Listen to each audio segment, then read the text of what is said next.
Happy Martin Luther King Day, everybody, and welcome to another edition of Ridiculously Raw. I am your host, Anthony Florio, joined as always by good old MF Michael Fletcher, the Twisted Angel, and the First Lady of the Wrestling Forum, Dee Dee Woodson. I don't know if we are or not, but maybe awaiting the presence of the Phenom Michael Bullock. If he comes in, we'll catch him up on what he missed. If not, then we'll hopefully have him back on Wednesday night for Wednesday Night Mayhem. Oh my, it's not often a WWE show ends with a fireball. Alexa Bliss made a lasting impact when she threw a fireball into the eyes of Randy Orton. 1 week later, the goddess was set to speak on this edition of Monday Night Raw, only the beginning of a major night for Bliss. She also returns to the ring in a huge non-title clash against Raw Women's Champion Asuka. The Raw Women's Champion has been absolutely dominant, but she has never faced this new dangerous form of the goddess. The Hurt Business has tormented everyone on Raw. One man constantly on the group's radar has been Riddle. This week, the original Bro teamed up with Lucha House Party to face United States Heavyweight Champion Bobby Lashley and Raw Tag Team Champion Cedric Alexander and Shelton Benjamin. The 34th annual Royal Rumble is less than 2 weeks away, and that means it is time for wrestlers to build lasting momentum. Only one man and one woman can get to WrestleMania 37 through the Rumble match. This episode did not promise much before the show, but, one thing is for sure. This show was, well, in a word, as usual, meh. But compared to the dumpster fire disaster that last week's show was, this week, a little bit better. Not a whole lot, but a little bit. They started it off, of course, today being Martin Luther King Day. They as they've always done over the years, started it off with a beautiful tribute video for Martin Luther King Jr. and absolutely top-notch as usual. And you can't help but get chills and goosebumps when you watch the video like that. I mean, it's just awesome. Equally awesome was the way we started this show. Randy Orton was it was not in the actual ring. It was in that backstage ring that they use. And he cuts in another incredible promo. Has this mask on his face and the whole 9 yards. I mean, oh my goodness. Just like he did in 2020, Randy Orton continuing to up his promo game. I mean, I honestly cannot believe that a lot of the reviewers out there are actually poo-pooing this segment. I don't understand why. This was phenomenal. I mean, Randy Orton just continues to get better and better and better with his promo work. And I thought this promo here was incredible. Intense. This is why Michael Fletcher has always been a Randy Orton mark, because of work like this. And I know MF was watching this, and I know MF was probably getting chills getting the goosies down his spine, seeing something this creepy, cringeworthy, awesome. But for me, I can honestly say this was the segment of the night, hands down. This was beyond well done. Randy Orton continues to get better and better and better with his promo work. So there's not much more to say. MF, your boy, oh my gosh, he took it to another level here tonight. He continues to get better and better. That mask, though, oh my God. The mask makes him even more darker and sinister. Oh my God, MF. Your boy tonight. Well, the thing is that Randy Orton was selling the injuries that he suffered a week ago when he got fireballed by Alexa Bliss. I don't think excuse me, I don't think he could have done it any better. I think what Randy Orton did was really laid the case out for himself, placing the blame on the Fiend, Bray Wyatt, for all of the chaos, all of the torment, how he manipulated the mind of Alexa Bliss, and that's why he did what he did. Explaining setting him on fire and burning him. So, you can call this the eye for an eye type situation. But if you're Randy Orton, now your eyes are on a bigger prize. And that's winning the 2021 Royal Rumble. He is a 2-time winner of it. And they expertly and proficiently talked about, them winning the Rumble and how they won it and the whole 9 yards and what they did to win the whole darn thing. So at the end of the day, they did a good job. I thought the promo was really well done. I thought the way that they did it, the lighting, the presentation, how they were, how they brought it all together, I thought was miraculous and amazing and straight up awesome. So I think what WWE does is, whenever they do a scripted promo, any promo away from, the ring, where they could just be in their own element, away from the ring, away from the Thunderdome, and they could, they can make it in a way that you get vested interest in. And that's what they exactly did with this moment. Being in that outside ring, being in that backstage ring that they normally been using nowadays for their interviews. The way that they did it, it was really, really, really solid. It looked good. It looked polished. It looked incredible. And the storyline was better, stronger, and more effective the way that they did it. Nothing more to say. Dee, what's in it's yours.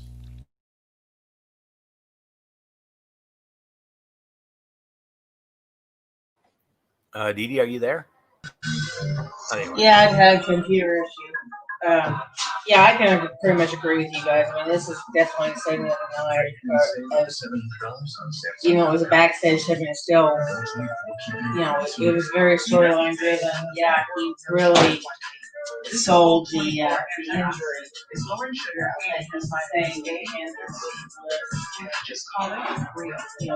did a good job with it. There's not a whole lot of anything to say on it. I mean, it was just awesome. I'll just toss it over to you.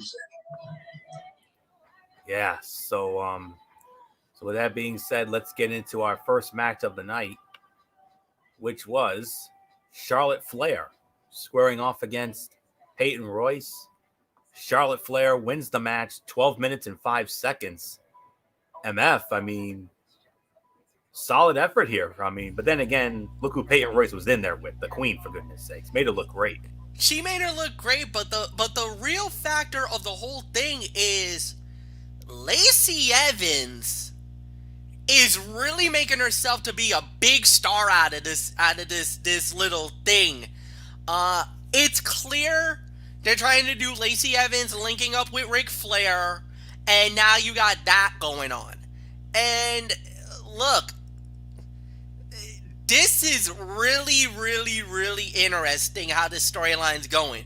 Lacey was working with Peyton, so you thought that maybe Peyton has a chance to really win the match here. Then Charlotte kicks it into a second gear, wins the match, putting on the figure 8. And then I got a little nervous. There was a moment where the referee could have easily disqualified Charlotte for refusing to release the figure 8. I mean, she held that in for a long time. Anthony and Dee, you know it better than anybody else. Referee's discretion.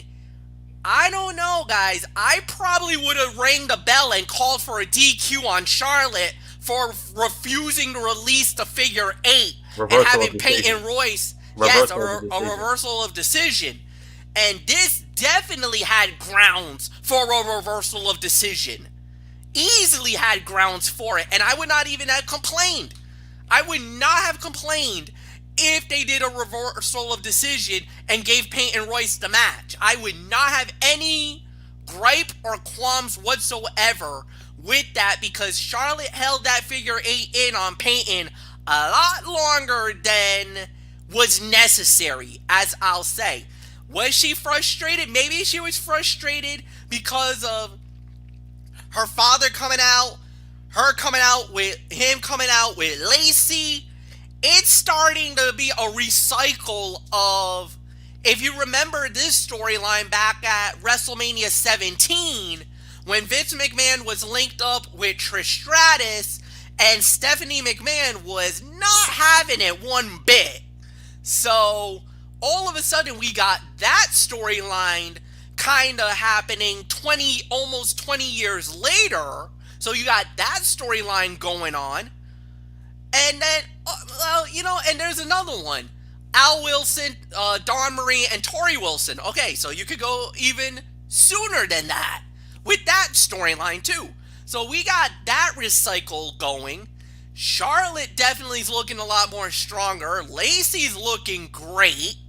So, I don't know. This is an interesting dynamic. As far as the match goes, yeah, this was a solid, I would say 2-star match.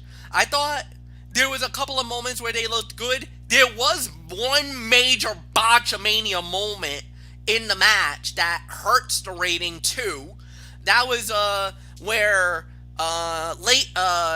Peyton's foot was supposed to be on the rope. That would have where Charlotte was supposed to do the knee drop on it, and for some odd reason, Peyton her leg never stayed on that rope, and when she tried to do it, it gave way. I don't know if that was supposed to happen, if that was a botch, but whatever the case may be, storyline progression dynamic looks good. And I like what they're doing with Lacey and with Charlotte. Now I'm hearing some rumors about maybe this is where they bring in Andrade to deal with Ric Flair. I don't know. I've heard rumors about that.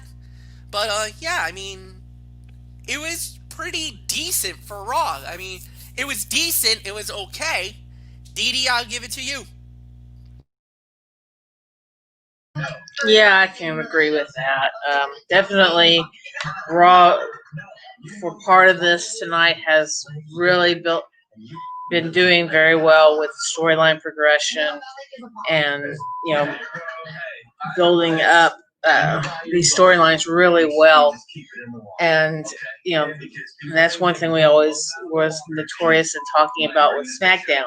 But tonight, it seems like the star of Raw has been very storyline progressive and doing very well of building in for Royal Rumble and building this storyline here.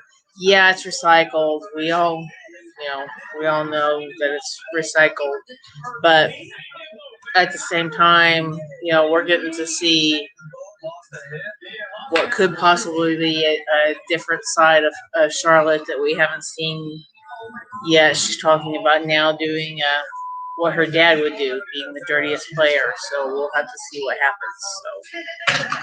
So, I agree with the rating. Not much more I'm going to add. It's yours, Boyle. Yeah. This to me was about a 2.5 to 3-star match. I mean, this was a major opportunity for Peyton Royce, who rarely gets to work solo, let alone in matches this long. While it was not a mess, there was certainly room for improvement due to what seemed to be a lack of strong communication. The story was there, but the two did not carry it through. Charlotte was not nearly as aggressive as she sold at the end of the match, and Royce was too focused on kicking Charlotte rather than wearing her down with a focused attack and clever shortcuts. She used an impressive varied moveset that could pair well with Charlotte in the right type of match. It was a showcase that Royce has the stamina for contests this long, that may need a stronger road agent behind her to help frame the work. But 2.5 to 3, I think is the correct rating for that. So not much more to say on that. And then we had this was Xavier Woods against Mace of Retribution. Mace wins the match 4 minutes 5 seconds. We're not going to get into this so-so match, to be honest. But one small bright spot, and that is Other than a sloppy finish, Mace looked good working with Woods. Fast-paced bout built around the overwhelming odds that Woods had to overcome. He fought hard, but clearly needs help against Retribution's size and power. Ali's explanation for coming after Woods was further proof that he is carrying Retribution through all of this. He sold the mid-card angle by putting it in focus with a WWE Championship opportunity he lost because of Kofi a couple years ago. His anger felt real in every word. It'll be fun to watch Ali and Kofi soon. That'll be great. So, not much more to say there. And then the big announcement, of course. I mean, if you saw the video that went down the other night, WWE did not waste any time announcing the date and location for not just this year's WrestleMania, but for WrestleManias 38 and 39 as well. For the second year in a row, WrestleMania will be too big for one night. We're getting another 2-night WrestleMania, just like we had last year. The only difference is it will not be in the Performance Center. It will actually be at Raymond James Stadium in Tampa, Florida. WrestleMania 37, the weekend of April 10th and 11th, the latest date a WrestleMania has ever taken place. WrestleMania 38 will be on April 3rd, Dee Woodson's birthday in 2022, from AT&T Stadium in Arlington, Texas. Jerry World, if you will. And then WrestleMania 39, April 2nd, 2023, SoFi Stadium, Inglewood, California. Wow. And on top of that, this year at WrestleMania 37, for the first time, it would be the first time in over a year, we will actually have fans. There will be fans in Raymond James Stadium. So, man, that is going to be a sight to see. It's not going to be full capacity, obviously. It'll probably be about 20% or so capacity, but... From what, Anthony, I can actually answer that question for you. It will be about 20,000 fans that will be in Raymond James Stadium for WrestleMania. That's good. I'm very pleased to hear that. So I'm sure that'll be the case for both nights, and it'll be very interesting to see how they follow the COVID protocols. But but nonetheless, that's the big announcement, and it's all very exciting to say the very least. And hopefully by the time we get to 38, hopefully this whole thing will be over and we can have a jam-packed Jerry World. And then the year after that, we can have a jam-packed SoFi. So 38 and 39, we're looking at record-setting numbers. That'll put both 3 and 32 to shame. So big moment there. Then from there, we had the segment, Alexa's Playground, Alexa Bliss with the Raw Women's Champion Asuka as the guest. Dee Woodson had in our messenger chat, you said you were into this. You were into this Alexa Bliss and Randy Orton stuff. And Dee Woodson, was this something you were into? I'm really digging her acting in this. I mean, we all know, how her goddess thing went. Well, this is definitely something completely different, and for some reason, I'm really enjoying her in this role. And yeah, I enjoyed watching her do the stuff with Orton, but this was kind of fun to see her kind of flip out on Asuka, and show start to show a little bit of her twisted side, that because we've seen two different faces of Bliss in this. You've seen the playhouse one, or the playground one that we had tonight at the playground, and then you had the darker one like we saw with the fireball last week. So we've got two faces here, and we'll just have to see how this plays out. But yeah, I'm liking how this is going. I think this was a good addition that they did, adding her to Bray's world here. So yeah, this was great. I enjoyed it. Yeah. this this was another great angle. The Goddess carried this segment with her manic energy, and from speaking to an empty swing set that Bray Wyatt once sat on with her to almost exploding when Asuka invoked Wyatt's name, the dynamic between these women was well set up.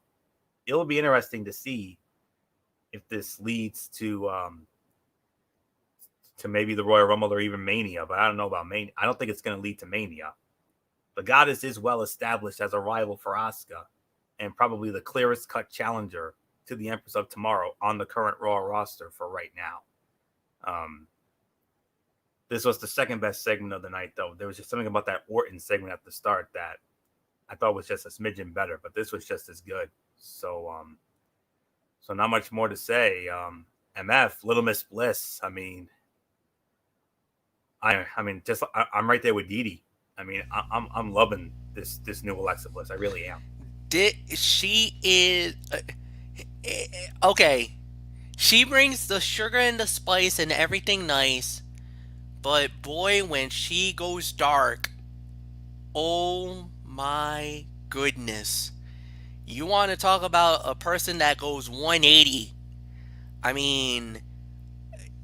Dee Woodson said it best in the messenger chat. There's two sides of Alexa Bliss. There's like I said, there's the nice, sweet, bubbly little princess one, and then there's an evil, dark, animalistic carnivore that's ready to eat you alive.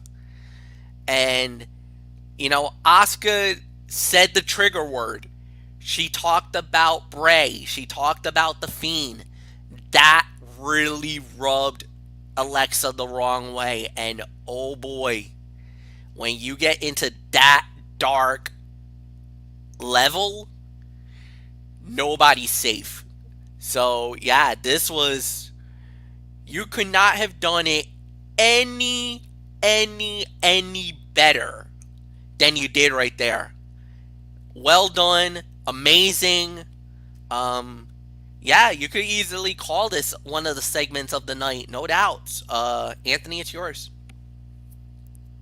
Yeah, and then from there we had Shayna Baszler against Mandy Rose.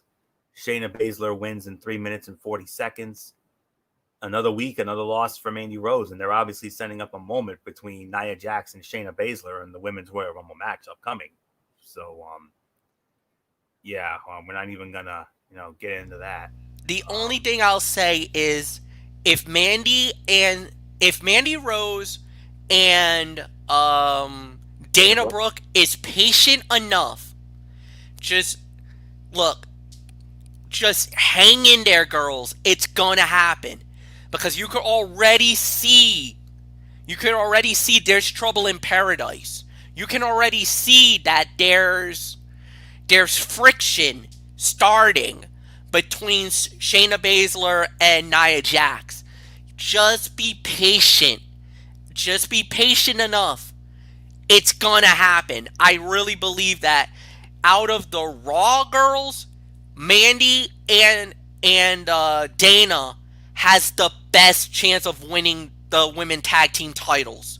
And I'll say it and just to be the SmackDown guy, I think the Riot Squad with Billie Kay is probably the best hope for SmackDown to get the belts back. Honestly, at this point. Without Billie Kay, I would say yes. With her, no. Absolutely not. The only reason why I think it would work is because of the fact that I get it. She's being this clumsy comedy skit, but I honestly think there's gonna be a moment where that comedy skit is gonna help the Riot Squad win the tag titles. I think this is a starting of something good. And I know, I get it. A lot of people's like, no, Mike, no, this is bad. We don't need this on SmackDown. Trust me. You give it an opportunity, lightning could strike. Remember, how did when the Iconics won the belts at WrestleMania? they had a little bit of it was a little bit of a switcheroo, a miscommunication that helped them win the belts. I think something like that could happen again. And this time, Liv and Ruby could benefit from it and win the belts. We'll see. We'll see. So that being said, let's get into this though. The phenomenal AJ Styles one-on-one with Ricochet. AJ Styles wins the match in an even 13 minutes, hands down the fight of the night. Finally, a great match on Monday Night Raw. Wow. 3 3/4 of a star, teetering on 4.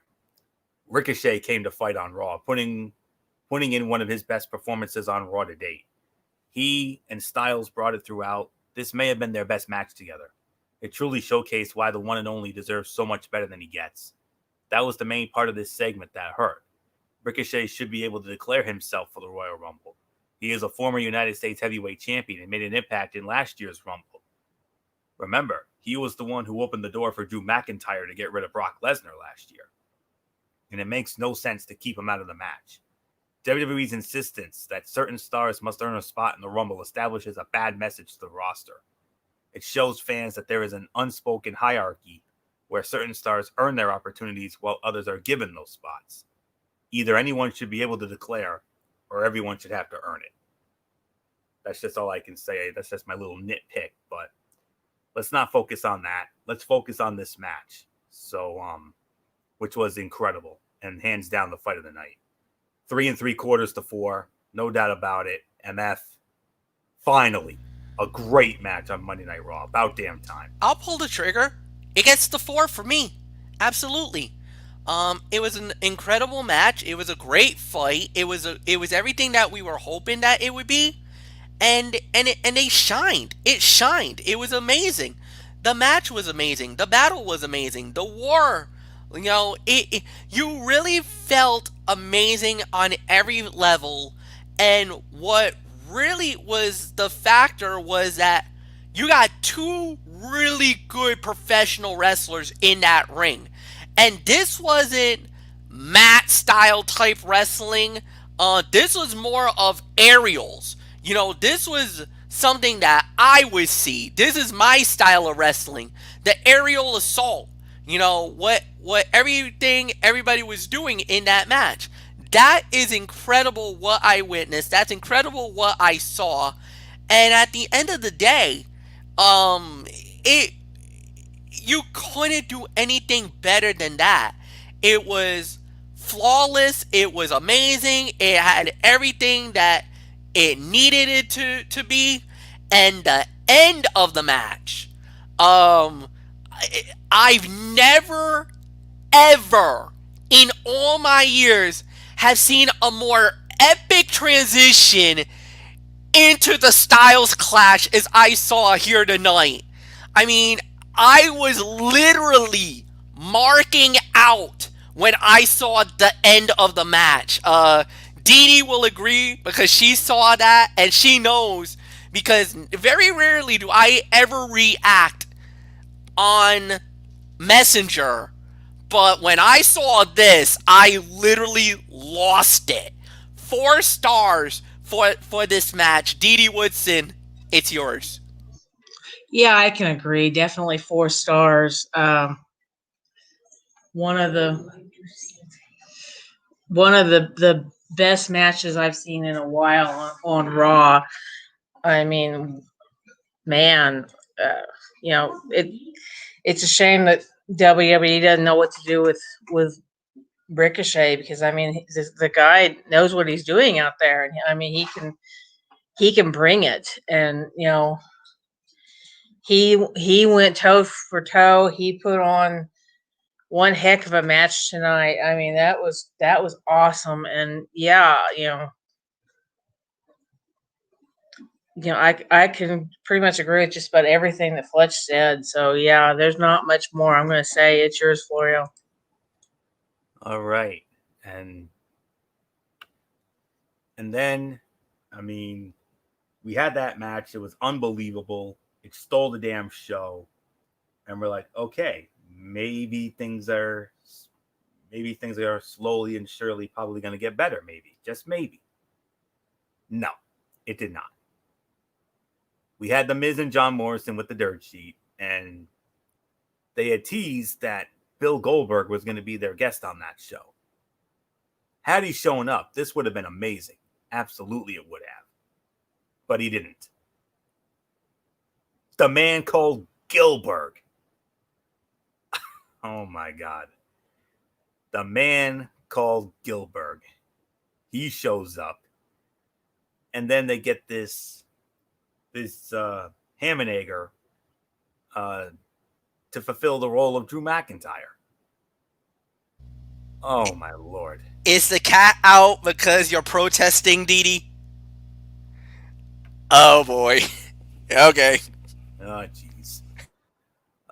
Yeah, and she just hissed. So yeah, I think we know what that means. The segment stunk.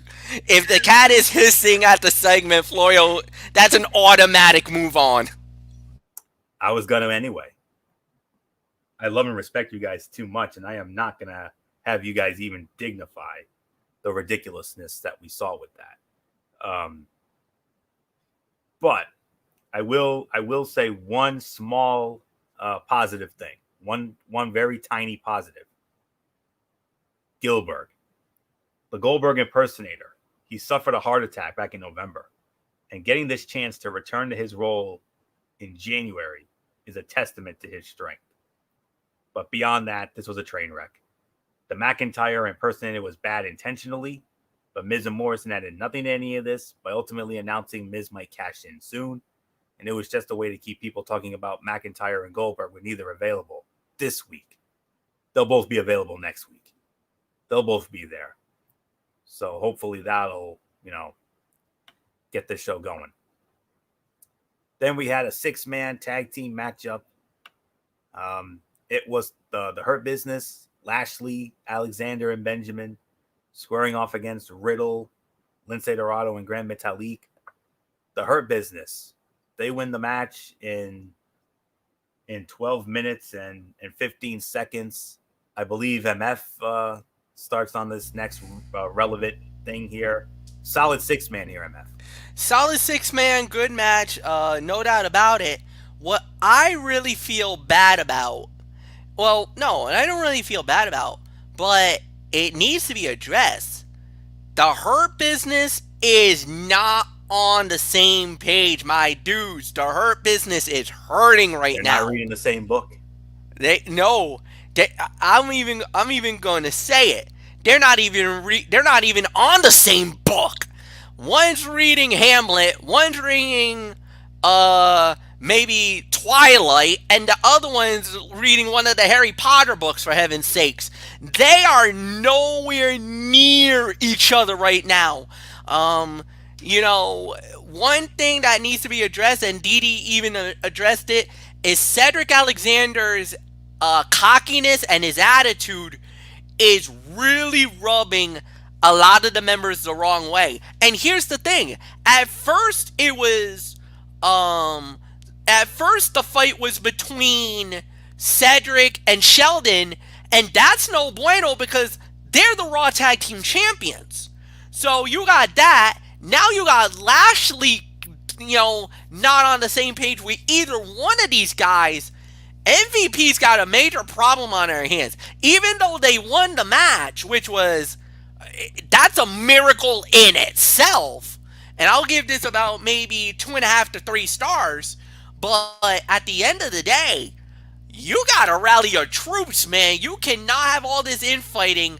If this keeps up, something bad is about to happen. You might lose all the belts, in a matter of weeks. You got Riddle going after possibly the U.S. title, even though he got destroyed here tonight. As you saw at the way that ended, you got the Lucha House Party possibly contenders for the Tag Team Championship, and they might benefit this because of the fact that with Sheldon and with Alexander basically infighting, there's a very good chance that they could walk away with these belts. You don't know. It's very possible. So at the end of the day, yeah, I agree. You know, 2.5 to 3, and Didi, it's yours. Yeah, I can agree with the rating. Yeah, there's just an implosion going on with the Hurt Business. They're one shot fry short of a Happy Meal. I can tell you that much.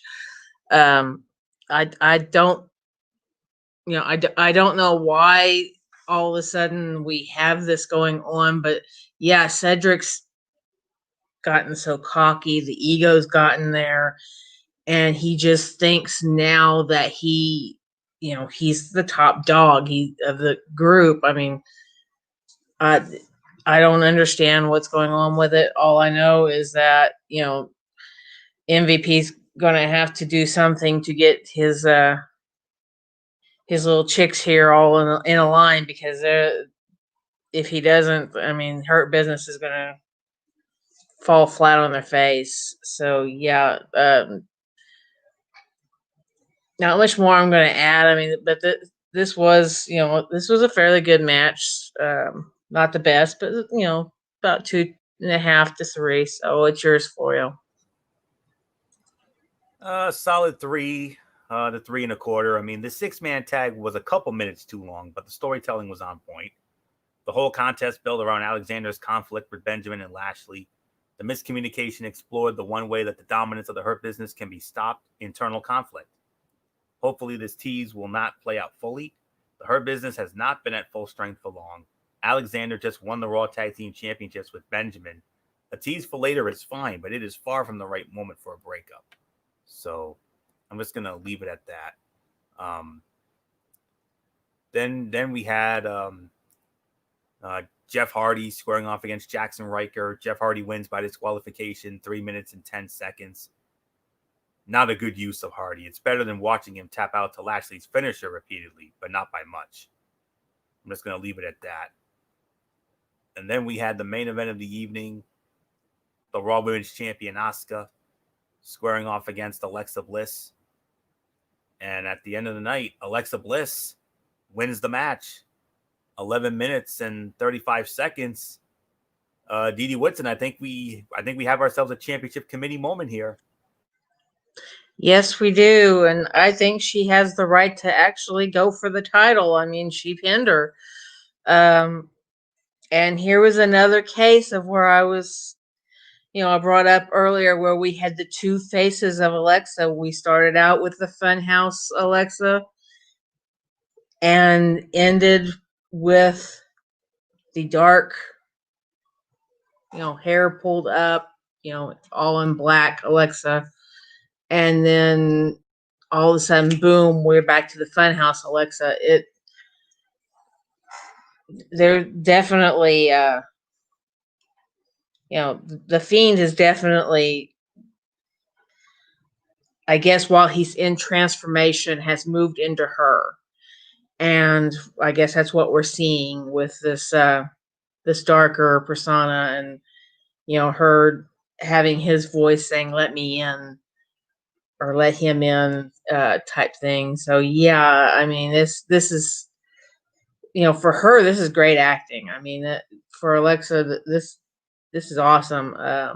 This match I thought was really, really well done. I'm going to give it 3 stars. These two, they do a great job, I think, fighting each other. But you notice though, when we got the darker Alexa, she started doing a lot of Bray Wyatt's moves. She even tried to go for the mandible claw. So yeah, definitely the darker Bliss is definitely more of the Fiend than the Playhouse one. So yeah, not much more I'm going to say on it. It's yours, Florio. Yeah, solid 3 stars here. This started out as expected, but transformed into something completely unique. Much like Wyatt has 2 personas, it seems the goddess has her own dual personalities inhabited by the Fiend. This was the first time that Bliss has ever wrestled a new style in the ring, and it worked for her. The contest felt shockingly like a squash. it was the first time fans have ever seen Asuka so outmatched. This type of contest may have been best saved for a moment where the title was on the line, but the effect was clearly felt. Bliss just became a true threat to the Raw Women's Champion. So, the only thing I have to say about it is this was a solid 3 stars, maybe 3.25 as well. Or you can even make an argument for 3.5 and call it the second best fight of the night, only behind AJ and Ricochet. So, earliest possible date, I think this match will take place. MF, there's nothing left to say. Rumble? You gotta say Rumble, and I hate to say this, but if it happens at Rumble, Alexa Bliss is going to become the new Raw Women's Champion. I really believe it now, especially after tonight, and especially after she flipped the switch and went into the Fiend mode. Dude, she took the biggest attacks and the biggest assault from Asuka. And Asuka, for the first time that I could ever remember, looked outmatched. Like, offensively, anything Asuka tried to do, Alexa literally tossed all that offense to the side. It was so ridiculous what she was doing. Yeah, at the end of the day, I'm going to say it. Alexa Bliss has not only made herself a legitimate threat to the Raw Women's title, but deep down inside, and I don't think there's any doubt in my mind, Alexa Bliss will become the new Raw Women's Champion, and she'll become the face of the division. She's that powerful, especially if she is channeling the Fiend. Forget it. I mean, you know how indestructible and crazy the Fiend is. I mean, my God, what that would be, what that would mean. So, yeah, there's really nothing more to say. 3.25, 3.5, second best fight of the night, and Anthony, it's yours. Yeah. That will now bring us to our overall review on this interesting show here tonight. Well, we had I want to say we had about 3, maybe 4 solid matches on this show, a couple of good segments, and of course we had a lot of cutouts here, but I would probably give this about a 6 out of 10 for me. I mean, AJ and Ricochet clearly stole the show. Asuka and Alexa Bliss, that was probably the second. The 6-man, that was good as well. And then the Charlotte and Peyton match was surprisingly good. And the Orton Alexa Bliss stuff continues to get better and better. And yeah, but too many cutouts and pointless and unnecessary filler and that ridiculous segment there. I mean, that dirt sheet thing, which was monkey butt ugly, as JVL would always say, and that's it. So 6 out of 10 for me. Solid, not overly spectacular, but MF, I think next week, hopefully with Drew McIntyre and Bill Goldberg in the house, hopefully they'll turn the ship around a bit. Okay. Didi Woodson goes and says, a Friday short of a Happy Meal. Now Anthony Florio's going with monkey butt ugly?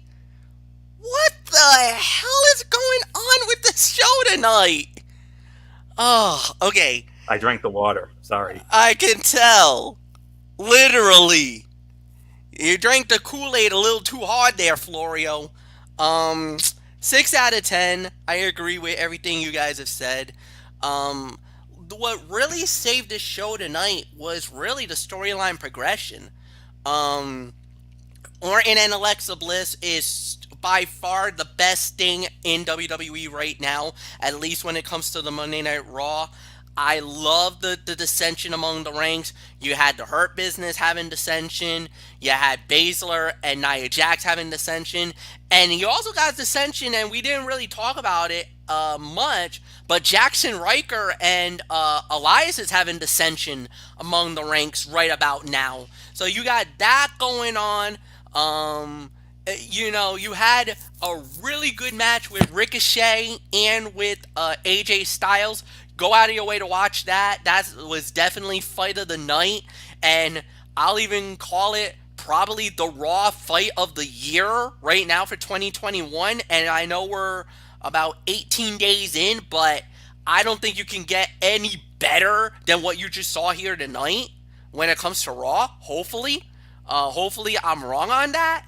But I mean, yeah, this was a pretty damn good show. Yeah, there was a lot of cutouts. I'm not gonna disagree with that. There was some moments that should be better that you need to rise it up on.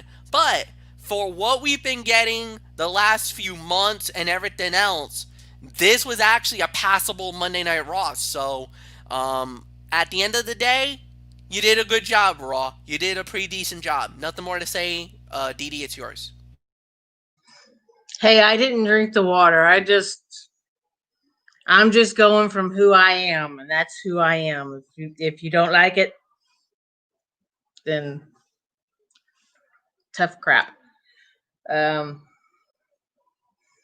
Yeah, there was a lot of dissension tonight on a, like Fletch said, through several of them. And I could say the same line on all of them. They're all one fry short of a Happy Meal. They're all gone nuts.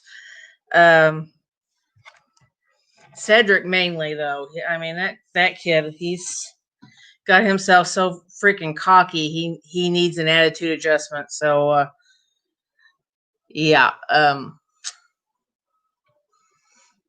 No, I can agree with the rating.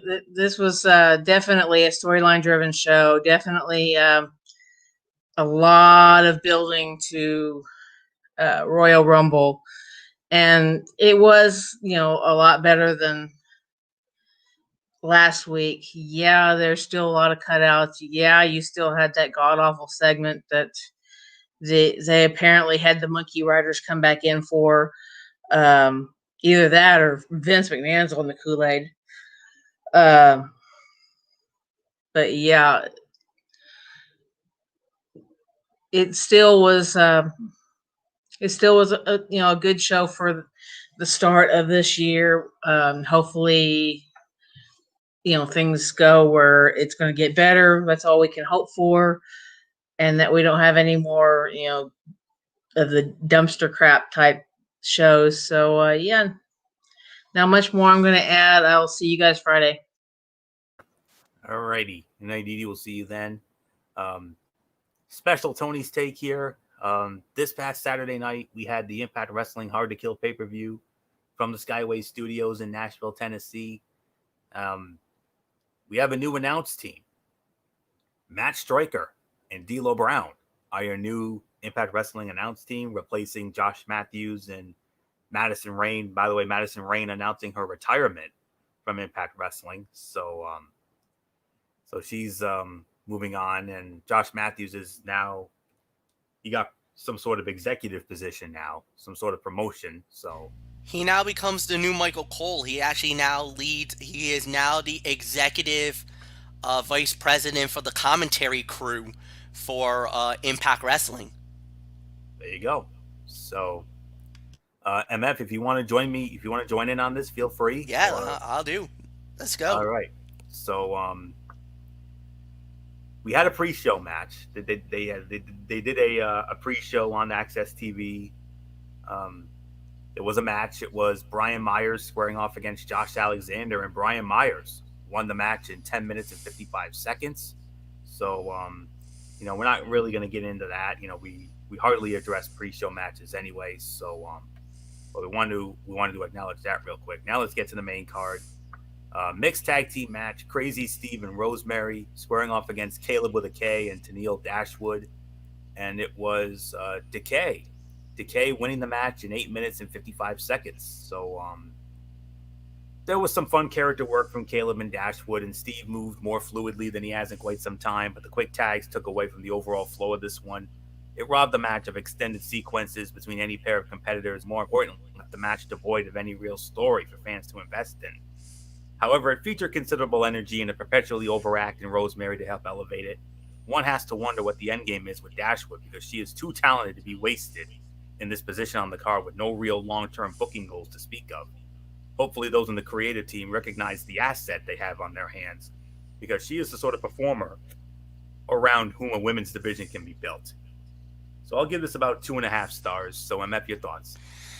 I kind of disagree with you, Anthony. It kind of felt more of a comedy style match more than anything else. Even though I thought the wrestling was pretty good, I'm only going to be able to give this 2 stars. I'm sorry for being a little harsh, but No, that's all right. that's all I was just feeling.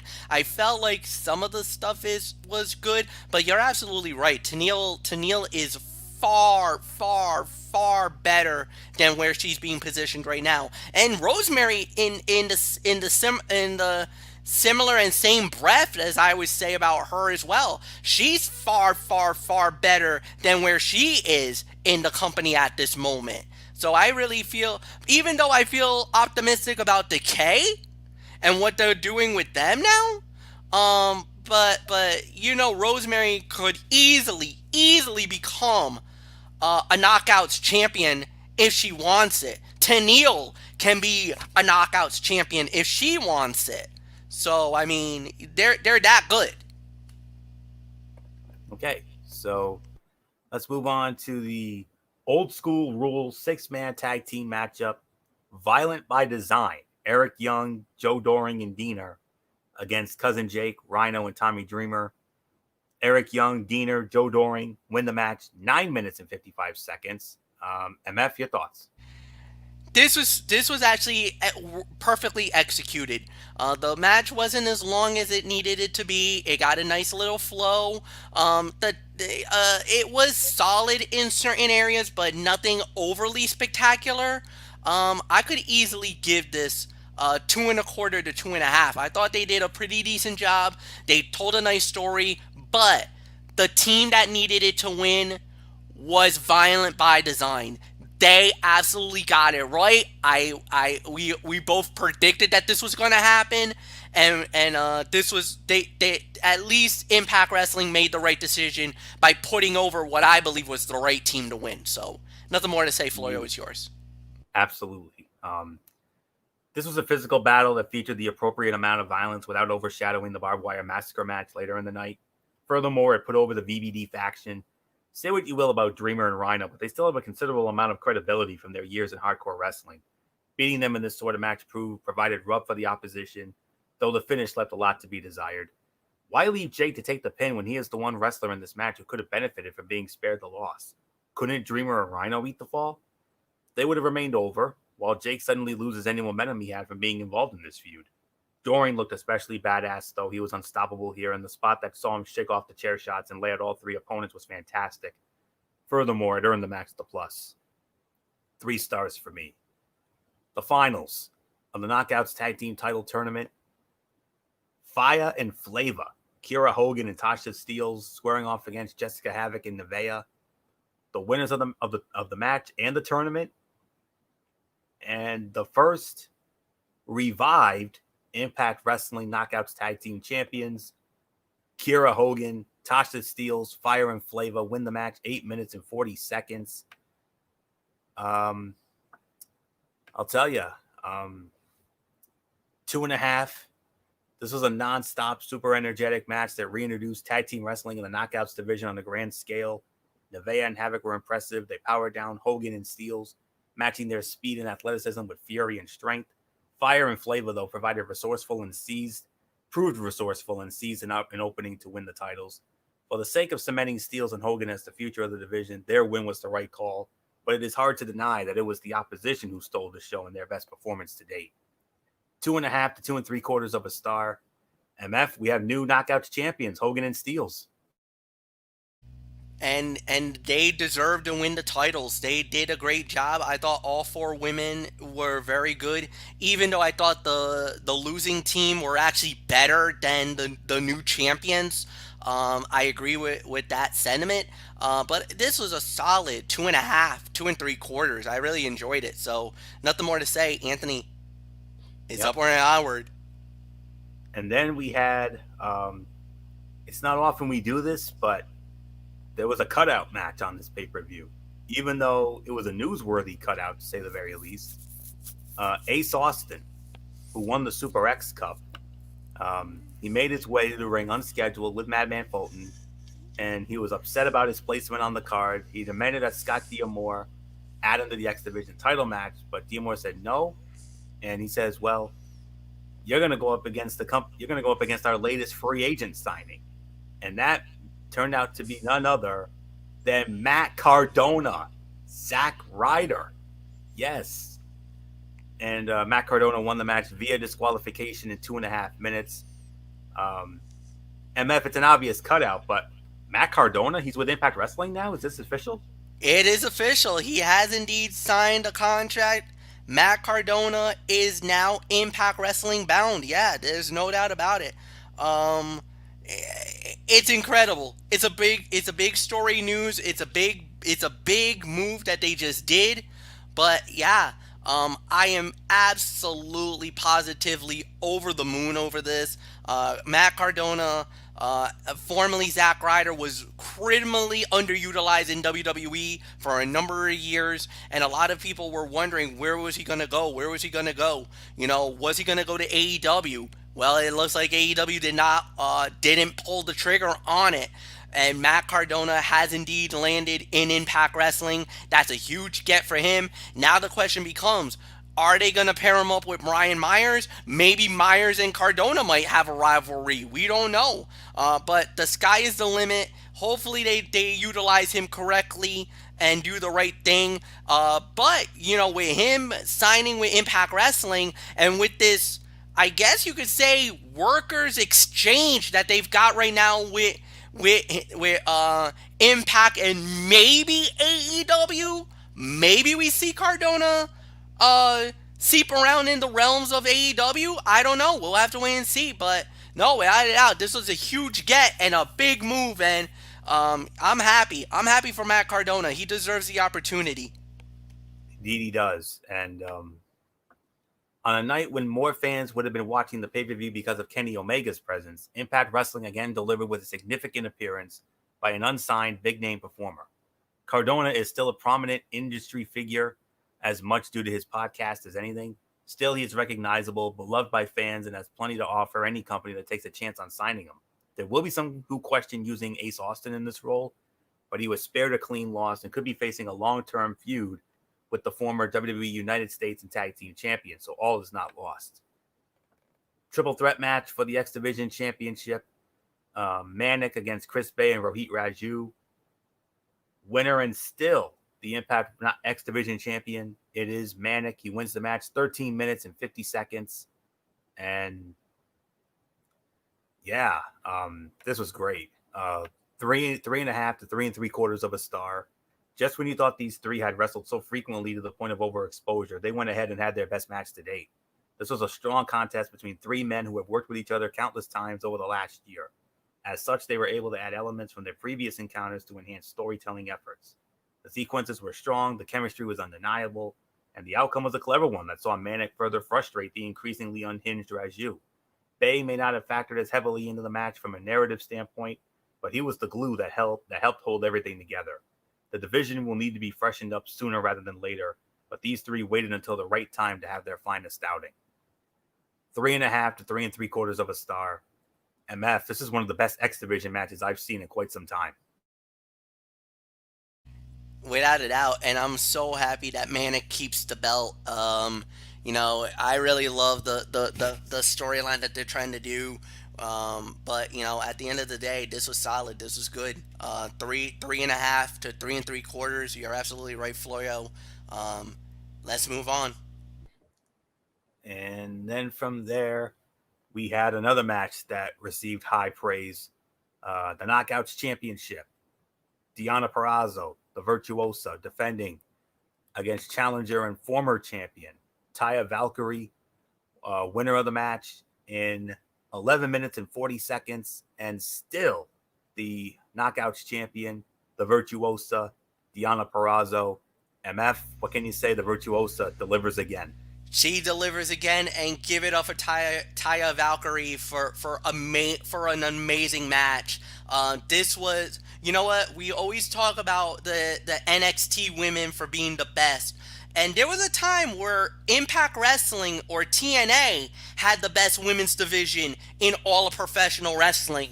And I really believe right now, they probably have at least, they're in the top 3 to be the best women's division in all of professional wrestling right now. They're in the top 3.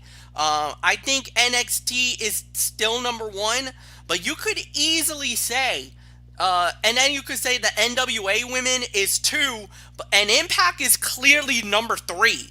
They are definitely in the 3 spot here, and because of the fact of what we just saw on Saturday, Deonna Purrazzo, the Virtuosa, has proven to be the most worthy women's champion that the company's had. She continues to shine in the big spotlight more than any other company that I've seen. And look, the sky's the limit for this woman. There's no doubt about it. WWE made a humongous mistake letting this one get away, and Impact Wrestling has made her a star. The star that she truly deserves to be more than any other person in wrestling. So yeah, there's no doubt about it. So yeah, nothing more to say. Anthony, this was a great match. 3.5 stars for me. 3.5. I mean, Purrazzo has reached the point in her career where when she instantly makes the matches, she appears in better. She elevates the quality because of her ability between the ropes. When you take it into consideration that she's only 26 years old, you have the groundwork for one of the greatest careers in women's wrestling history. Valkyrie is no slouch in her own right, a celebrated wrestler and the longest reigning champion in Knockouts history. On this night, though, Purrazzo worked circles around her. The match was solid, helped exponentially by the story of the champion, expertly picking apart her opponent in Valkyrie, valiantly fighting through the pain until she couldn't anymore. It was a story we have witnessed before, but one that is timeless and better yet suits the Virtuosa. Purrazzo has said 2021 is the age of the Virtuosa. Impact would be wise to ensure that tagline becomes a reality. 3.5. And then from there, another, I don't know what to make about this. The Karate Man and Ethan Page.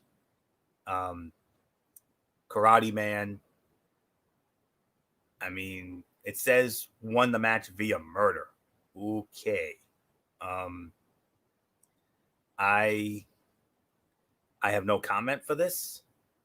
So I know there's a lot of people out there praising it. I don't understand, but you know, it is. It what was it is. cinematic beauty. That's all that you gotta say.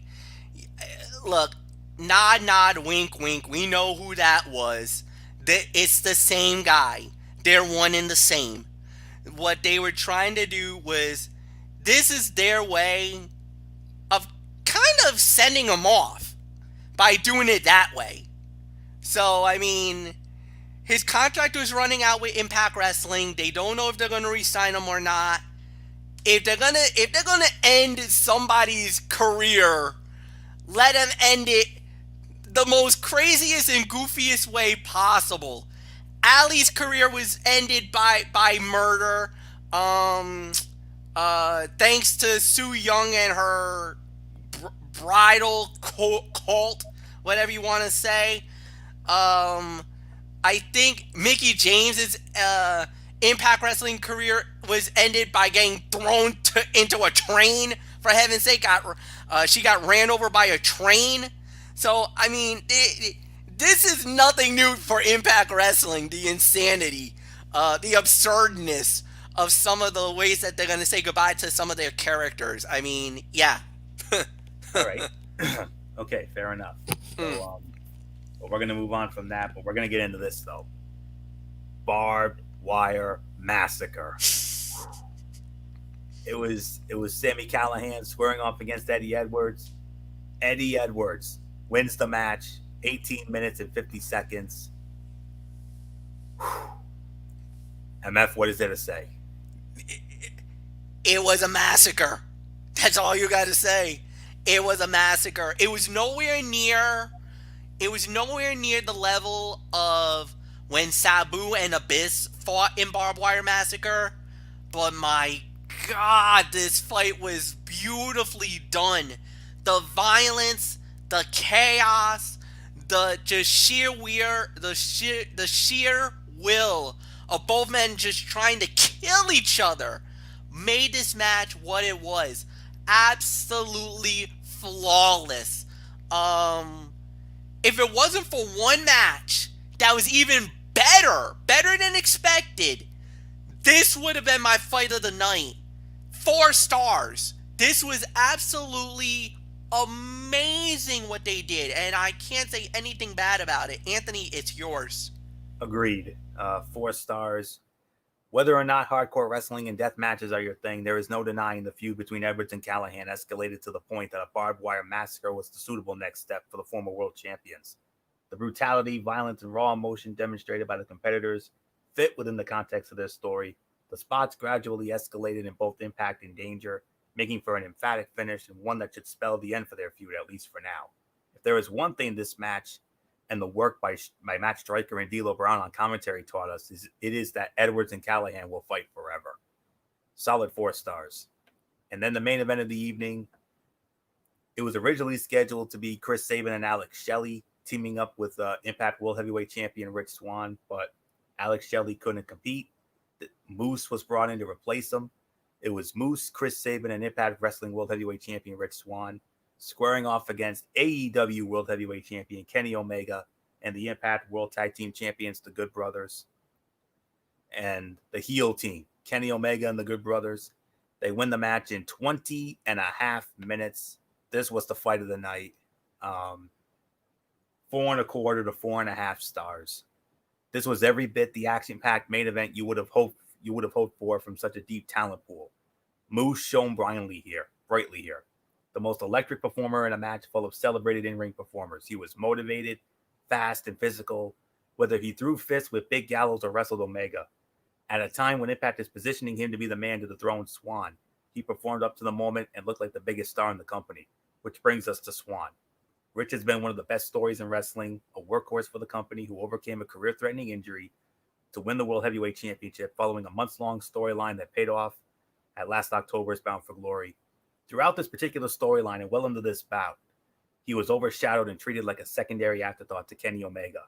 Then he ate the pinfall when Chris Sabin easily could have lost the match and done no damage to his credibility. Was another piece of questionable booking from this show.